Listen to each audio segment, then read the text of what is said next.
আসসালামু আলাইকুম। আজকে আমরা দেখব টেক্সট ফরম্যাটিং। টেক্সট ফরম্যাটিংটা মূলত কি?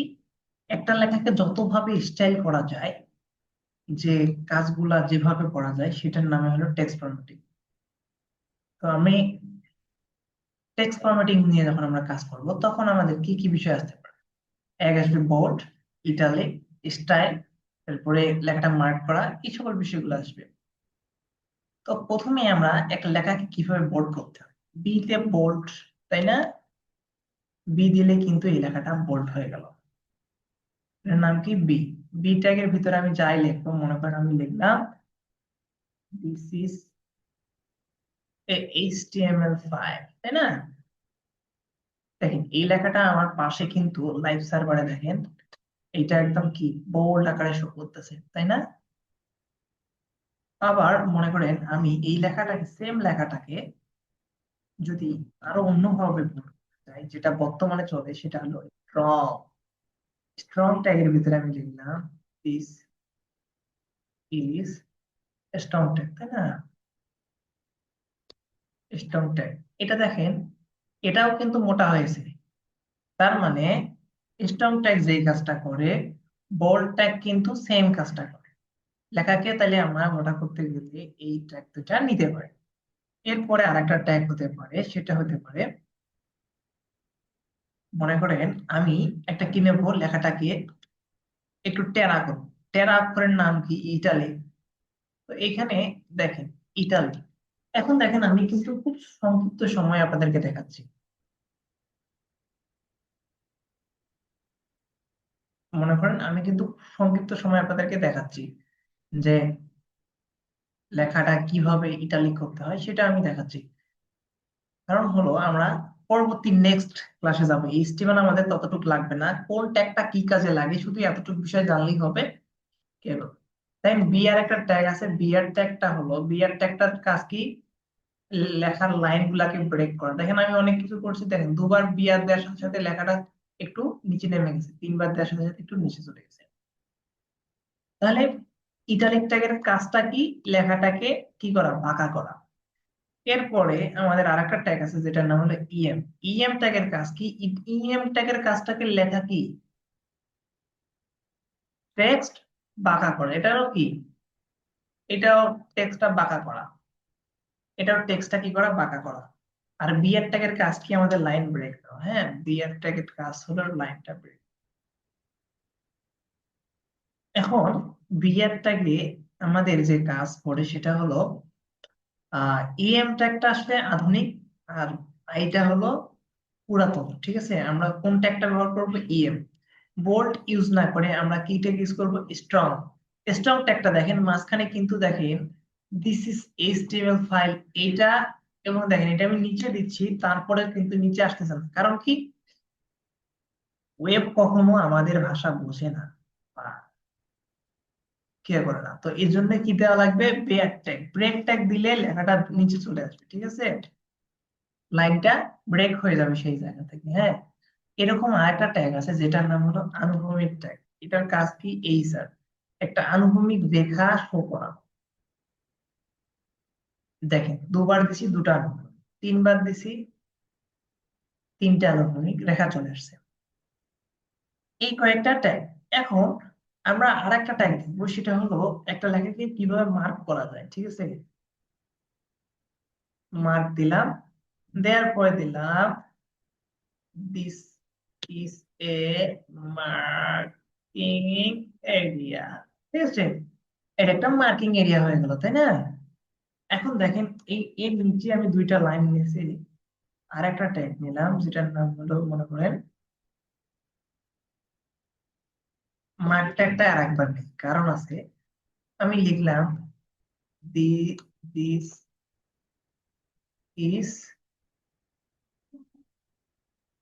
অ্যানাদার লাইন, আরেকটা লাইন।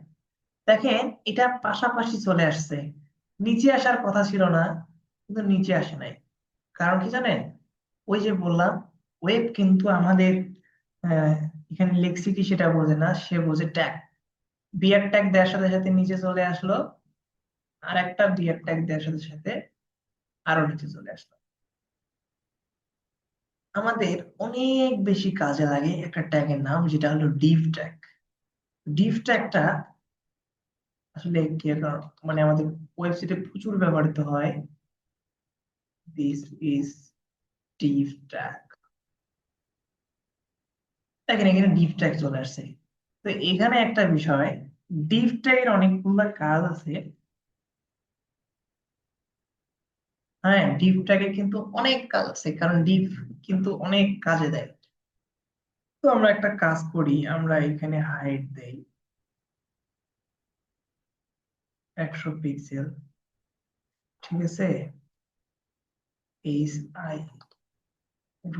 হাইট তো আবার উইথ দেই। তো আমরা এখানে কিন্তু এখানে একটা স্টাইল নিছি, ডিভের ভিতরে কি নিছি, স্টাইল নিছি, তাই না? এটাকে বলা হয় অ্যাট্রিবিউট। কি বলা হয়? অ্যাট্রিবিউট। অ্যাট্রিবিউটের কাজ কি? অ্যাট্রিবিউট হলো এটা একটা কি করে, এইচটিএমএল কে একটা নতুন একটা, মনে করেন স্টাইল বা বিভিন্ন ধরনের একটা অ্যাট্রিবিউটের কাজ হলো এটা একটাকে এক্সট্রা একটা ফিচার দেওয়া। হ্যাঁ, এটা আমাদের শেষ হয়েছে না? সেমিকোলন দিই, দেওয়ার পরে উইথটা মনে করেন যে 200 পিক্সেল। এরপরে হলো কালারটা হবো, মনে করেন এরপরে আমরা দিলাম কালার, কালার দিলাম লাইট ব্লু। এরপর হলো ব্যাকগ্রাউন্ড, কালার দিলাম আহ এটা দিই, কোনটা দিই, এই একোয়া দিই। এটা বোঝা যাচ্ছে না, একটু অন্য একটা কালার দিই আমরা।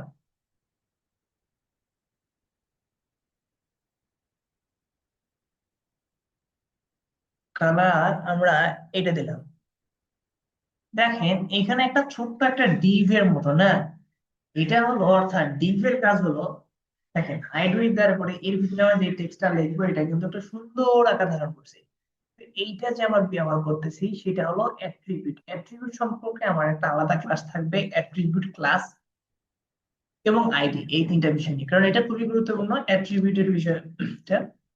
আমরা কিন্তু এটা সিএসএস ইউজ করছি, এটা হলো স্টাইল, হলো স্টাইলের একটা অ্যাট্রিবিউট, যেটার মাধ্যমে এভাবে কিন্তু লেখাগুলা কি করা যায়, ছোট বড় করা যায়।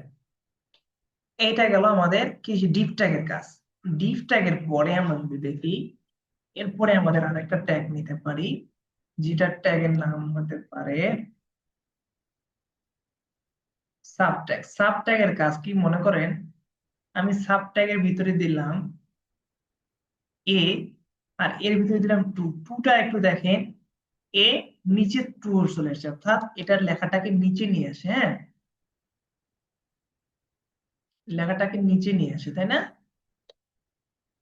এরপরে আরেকটা ট্যাগ আমরা নিলাম, এ নেওয়ার পরে এস ইউপি সুপ দিলাম। হ্যাঁ, সুপ না, এটা হলো সুপার স্ক্রিপ্ট হয় এটাকে বলে। তো এরপরে টু দিলাম মাঝখানে, দেখেন এ স্কোয়ার চলে আসছে, তাই না? এভাবে কিন্তু এই ট্যাগটাকে আমরা লিখতে পারি। এরপরে আরেকটা ট্যাগ আছে যেটার নাম হলো স্মল, অর্থাৎ লেখাটাকে ছোট্ট করার জন্য, স্বাভাবিক লেখার থেকে ছোট লেখা হবে। দিস ইজ, আমরা অবশ্যই এগুলা ইউজ করব না, যেহেতু আমাদের জানা দরকার সেই ক্ষেত্রে আমরা এগুলা কিন্তু লিখতেছি। ঠিক আছে, স্মল ট্যাগ। মোটামুটি যে কয়েকটা ট্যাগ দেখাইলাম আমি, এই কয়েকটা ট্যাগ আমাদের বেশিরভাগ ক্ষেত্রে ইউজ হয়। এবং আরো কিছু ট্যাগ আছে, যেটা হলো প্রি ট্যাগ। প্রি ট্যাগের কাজ কি, আমি মনে করেন লিখলাম প্রি, লিখলাম শুরুতে পিরি, দিস ইজ পিরি ট্যাগ, তাই না? এরপর নিচে লিখলাম, দেখেন লেখাটা নিচে চলে আসছে। এর মানে প্রি মানে আমি যা দেব, যেভাবে লিখবো সে, হ্যালো রোহান, নিচে চলে আসছে, তাই না? আবার আমি লিখলাম রোহানের পরে আমি কয়েকটা গ্যাপ দিলাম, জি রোহান। দেখেন যতটুকু গ্যাপ দিচ্ছি ততটুকু চলে আসছে। আবার লেখাটা মনে করেন আমি নিচে লিখলাম এভাবে, মাই রোহান। আমি যেভাবে লিখতেছি সেভাবে থাকতেছে। তার মানে পিডি ট্যাগের কাজটা কি? পিডি ট্যাগের কাজটা হলো আমরা যেভাবে একটা টেক্সটকে লিখবো সেভাবেই যদি আমরা দেখাইতে চাই, সেক্ষেত্রে কিন্তু এই পিডি ট্যাগটা এভাবে কাজ করে। আশা করি প্রত্যেকটা বিষয় আপনারা বুঝতে পারছেন। ঠিক আছে, আরো একটা ট্যাগ আমাদের মনে করেন মাঝে মধ্যে ইউজ করা লাগতে পারে, সেটা হলো ব্লক কর ট্যাগ। কিরকম? একটা উক্তি যখন দেয়, আমি লিখে নেই ব্লক কর ট্যাগ দিস এ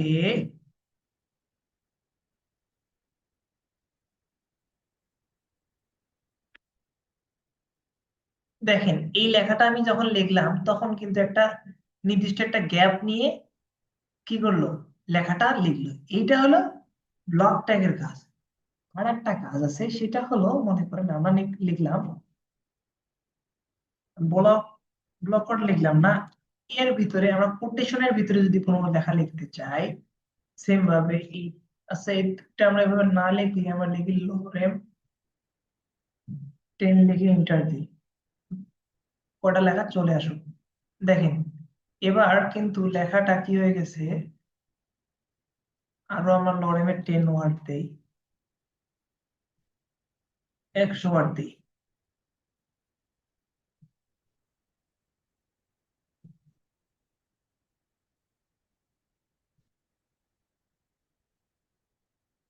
এখানে শো করতেছে না কেন?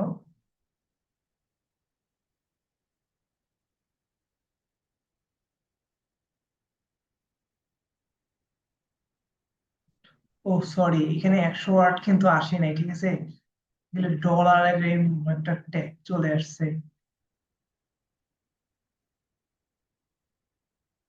লরেম 100, 100টা ওয়ার্ড চলে আসছে। এখন দেখেন এই লেখাটার সামনে সুন্দর একটা ব্লক কোড চলে আসছে, তাই না? এইটা কিন্তু ব্লক কোড ট্যাগের কিন্তু কাজ। এই যে ট্যাগ আমি দেখাইলাম, এই ট্যাগ কয়টার কাজ আপনারা করেন, করলে পরে ইনশাল্লাহ পরবর্তী ক্লাসে আমরা যেটা দেখবো সেটা হলো আমরা কিভাবে একটা ফর্মের ডাটা নিতে পারি, এবং এই ডাটা ইউজ করতে গেলে আমাদের কতগুলা ট্যাগ ইউজ করতে হয়, এবং কিভাবে আমাদের এই একটা ফর্মের ডাটা নেওয়া যায়, সেটা কিন্তু আমরা সামনের পর্বে দেখাবো। তো আজকের মতো এই পর্যন্তই। আর সকলে ভালো থাকবেন, সুস্থ থাকবেন, আর আমার জন্য দোয়া করবেন। সকলে সুস্বাস্থ্য কামনা করছি। আজকের মতো বিদায় নিচ্ছি। আসসালামু আলাইকুম।